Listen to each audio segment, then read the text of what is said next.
Welcome back.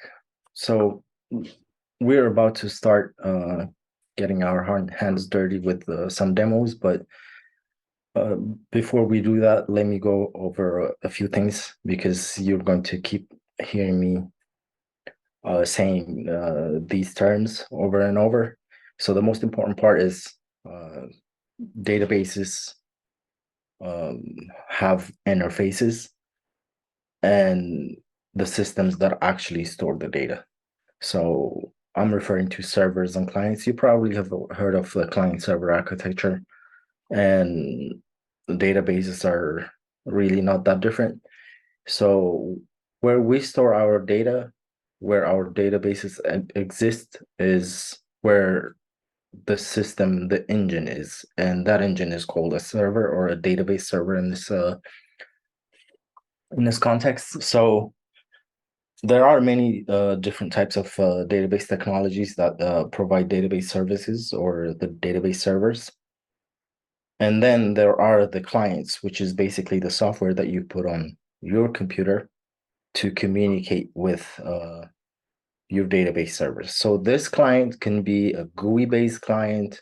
It could be a command line program like a shell, or it could even be a programming language that you communicate with the database.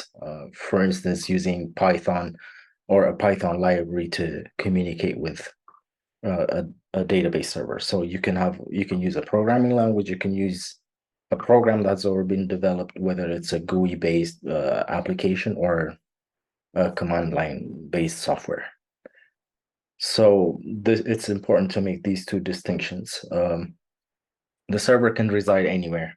Uh, you don't really need to know where it is as long as you know how to reach it. The client most commonly is on the end user's machine or somewhere where the end user can reach. For this purpose, what we're going to do is put a client software on our machine for the first part of the demo. We will install dbeaver on our machine and then use dbeaver to communicate with the server. And like I said before, there are different types of databases. There are the relational or SQL databases and the NoSQL databases. Um, MySQL is what we're going to use, but MySQL is not the only relational database that is out there. There are very popular other databases out there. For instance, the SQL server from Microsoft or MS SQL. There is Oracle and also Postgres. Um, Similarly, for NoSQL databases, you have MongoDB or Redis or also Cassandra. MongoDB is probably, in terms of applications, one of the very popular ones, and also Redis and Cassandra. But this is probably the last time we will be talking about non-relational or NoSQL databases. So let's move on to putting dbeaver on our machine. It depends on what version of the client you're going to be installing. It depends on, of course, your operating system. There is a version for Mac, for Linux, for Windows, so it doesn't really matter. But let's see. Let's move on, and I will provide the link where you can download the dbeaver client for your specific operating system in the next video. And also you will see the link in the slides. It's probably easier for you to copy paste the link from the slides and install the software. So while you do that, you can pause this video and then make sure the installation is successful, and just start the application. And then I will show you how to move on to communicating with a MySQL server that we have already set up for you. That URL for the MySQL server will also be provided. So from here on, mostly it's following what is happening in the video. Make sure you pause the video, take your time, follow the steps and then come back to the video and try to reproduce whatever you are seeing in the video. There will be a forum discussion where you can ask questions if you have any issues or problems. So uh, if you do this at your own pace, you shouldn't have any issues.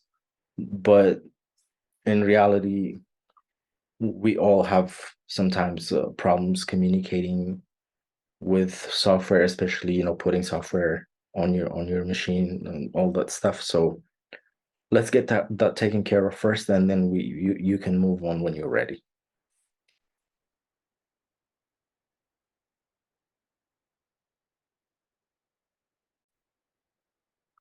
Okay, moving on. So now we need to install our database client, the Beaver database client.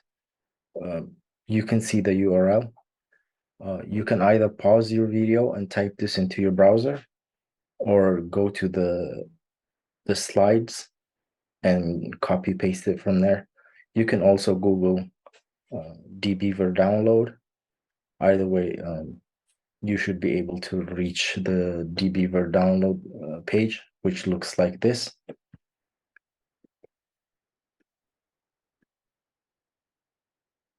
So dbeaver, it has a community edition and then a pro edition, which is the paid version. For this module, all we need is the community version, which is free. And you can see scrolling down, it has installers for the major operating systems. So choose whichever operating system you're using and then download the installer. For Windows, I recommend just downloading the installer and following the wizard. For Mac, it depends on which chip you have. If you have an older Mac, you go for the Intel one.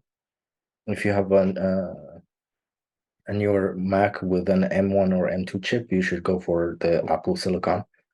And if you are using Linux like Ubuntu or any other Linux distribution, choose whichever I think is suitable for your version of Linux. But I'm guessing at this point, if you are using Ubuntu to install the dbeaver, you know what you're doing. So I leave that for you. But like I say, if you have any issues installing any of these versions on your operating system, we can definitely help you out in the discussions forum. So moving back, these are the things that you will need to connect to the MySQL server that we have set up for you. You need the host URL, which you see here that starts with the DS methods sample database. You need the port number, the username, and the password, which are the same, and the name of the database. So now I will walk you through how to, once you have dbeaver, how to input this information. So this is what you will see when you open the dbeaver software. You can see I have lots of other databases I am connected to, but for this purpose, we're going to create a new connection, and you see this um, icon here that says the new database connection. You can click on that. dbeaver is very versatile. It can connect to tons of databases out there, but for our case, we're only interested in connecting to a MySQL server. So choose MySQL from here, from the list, and press next, and you will see all the information that I told you about, at least where we're going to put. So the server host is this one. Copy this, go to dbeaver, and replace the one that says localhost. The port by default is 3306. If for some reason it's not there, or if it's a different number, just put the 3306 here. For the database, we'll put in the employees database, which has already been set up for us. Now we need to provide a username and password to authenticate. So both username and password are the same. So just copy paste that into the username and password fields. And before you move on, I have dbeaver installed and I have connected to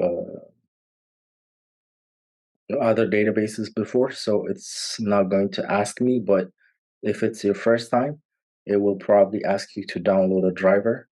Just accept the prompt and let it download the database driver, and once it is done, it will come back to this screen. So before you finish, you click finish, make sure you test the connection. That's the easiest way to make sure that you have set up everything correctly. So I'm just going to test the connection, and then you can see it says connected. So if you get this success, then it means you can reach the database. You have completed the steps successfully. So once you are done, press the finish button. So before I move on, I will just uh, give you a few seconds. Please pause this video, take your time to make sure this connection is successful, and then we will continue.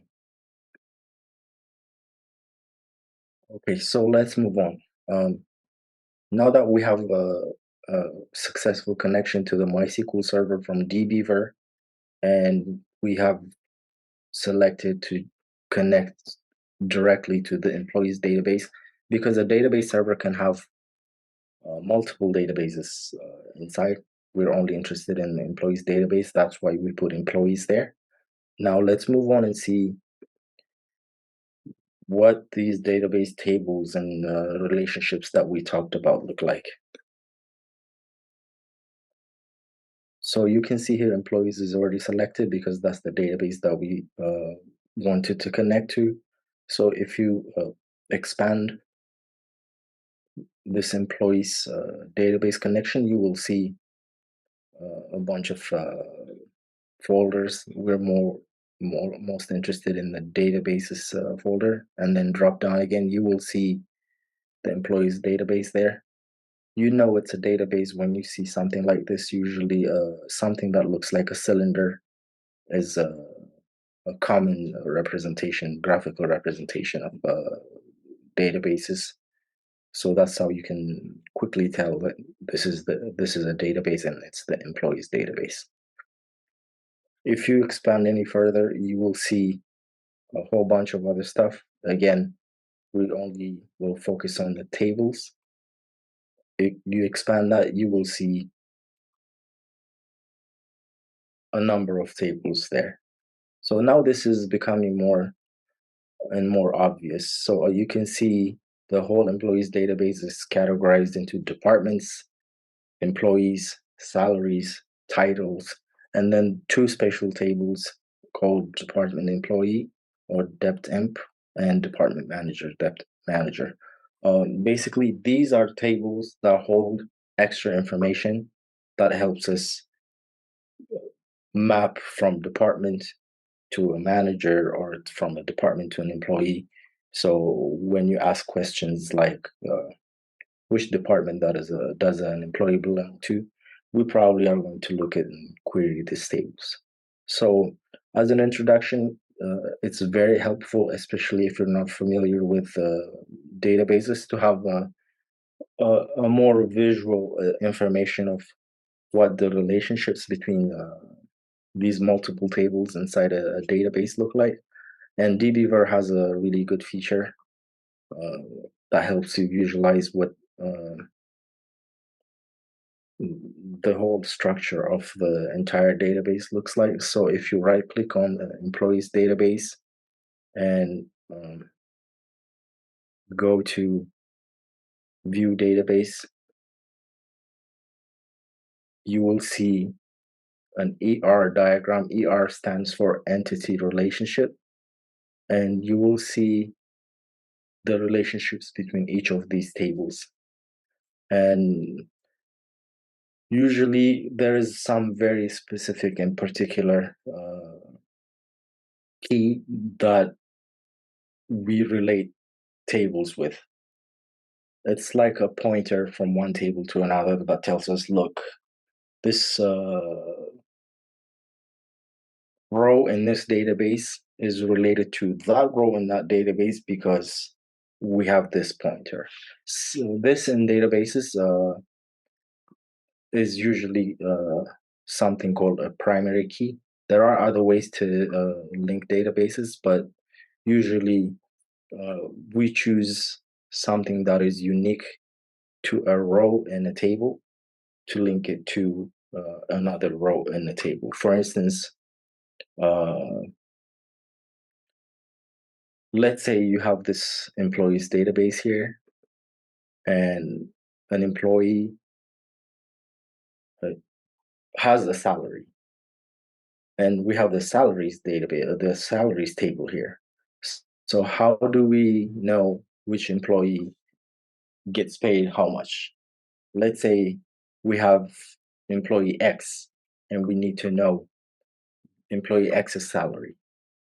Because this table does not contain information about both the employee and the salary.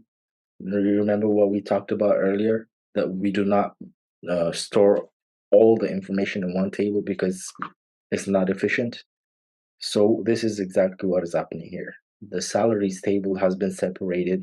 The salary information has been separated from the employees information. There are separate tables, but we still need to know how to link these two tables. So you can see here, there is a column called emp_no, which stands for employee number. When you are used to databases, this becomes more obvious. And there is the same column name here that's in the salaries database. So these two hold the same information. These two columns hold the same information. So if I want to know the salary of an employee, what I need to do is find the employee in the employees table, find the employee's number, go to the salaries table, look up that employee number, and then look at the salary for that employee number. That basically tells me how much that employee gets paid. So let's pause here and let you explore more what's in these tables, and we will try to visualize the actual rows when we come back. Okay, let's continue with the same example for employees and salaries. So this is how the tables are represented, but where is the data? Well, the data is there, it's just that we're not seeing it. And usually we don't go into tables looking at data manually because this may be a small example, but in reality, databases are very big, and we usually do not have direct access to the data like this. But for educational purposes, let's do that. Let's see what the employees table holds. So if you double click on this, you will see tabs. The first one, properties, data, and the ER diagram. The ER diagram separates out the employees table and shows you the relationship between the employees table and the different other tables. We've already seen the relationship between employees and salaries. And if you click on the data tab, you will actually be able to see each row about an employee in the employees table. This table is a lot. It's big, as you can see. I keep scrolling, and it keeps adding because this is although it's a sample database, it's a huge database because it's it was designed for introduction to databases. But let's pick the first employee uh, whose employee number is 10,001, and then they have their birth date, the first name, the last name, the gender, and the date they were hired. So if we were doing this manually, if we wanted to know about how much Georgie Facello gets paid, what we would do is take their employee number, which is 10,001, and then go to the salaries table. Let's open it up, and then look for uh, that employee number in the database. So this is very interesting information because it holds historical data about that employee. So one thing you would probably expect is, okay, an employee has a salary, so we picked one ID for that employee for Georgie Facello, so it says 10,001, and it says their salary is $60,117. But if you look further down, there's not just one, but a lot more 10,001s as the employee number. So what does this mean? How can an employee have multiple salaries? But this is one thing. You, as the data scientist, would probably try to answer this question by looking at the other columns in the table. So as soon as you look at these two columns, it says from date to date. So we know this is historical data. So looks like by just looking at this information, we can tell Georgie Ficello with employee number 10,001 probably started working at the company in 1986. And for the first year, this was their salary, $60,117. But then looks like they got a promotion and got a raise of extra $2,102. And it looks like this employee has been performing good because they kept getting raises every year. So this is basically what that information is. So the data stops at 2002 and 622, but looks like they made really good progress because they were able to reach 88,000 between 1986 and 2002. That's a lot of years to stay at a company. But I think $60,000 in 1986 was good. So we commend them for that. That's a good thing. So it looks like this data ended in 2002, and you see this column. It's a very weird number. It says 9,999. That's a year. So that's one peculiar thing in many software systems. You may see this number. It usually represents if you were writing your resume and you report your current job in your resume, you would have a start date, but you would not have an end date. You probably would say to date or current. So in many software languages, like this is not like a hard coded principle or anything like that, but by convention, we say current using this number. It says 99,999. So 9999 is their last date. So for practical purposes, I guess this works because it will be sometime before we reach this year. So for the purpose of this module, this means current. So this is how you relate information. So it's not just simply look at this number and okay, I got this. Um, but I didn't have that information about like all these numbers. First, when I saw this, like you may have thought, I thought, why are there so many numbers? But as soon as you look at these dates, you can tell there is some sort of information there. So you as the data scientist, this is one thing I would like to mention. Usually when you are handed data, whether it's data that is stored in a database or data that is stored in some sort of document or like a corpus. Um, it's data that has been collected, data that needs to be cleaned, data that it does not have a lot of documentation. So you, as the data scientists, you have to make those leaps from what you see to what you have to interpret. Uh, it's not always simple. It's not always correct, but this is what the science is about.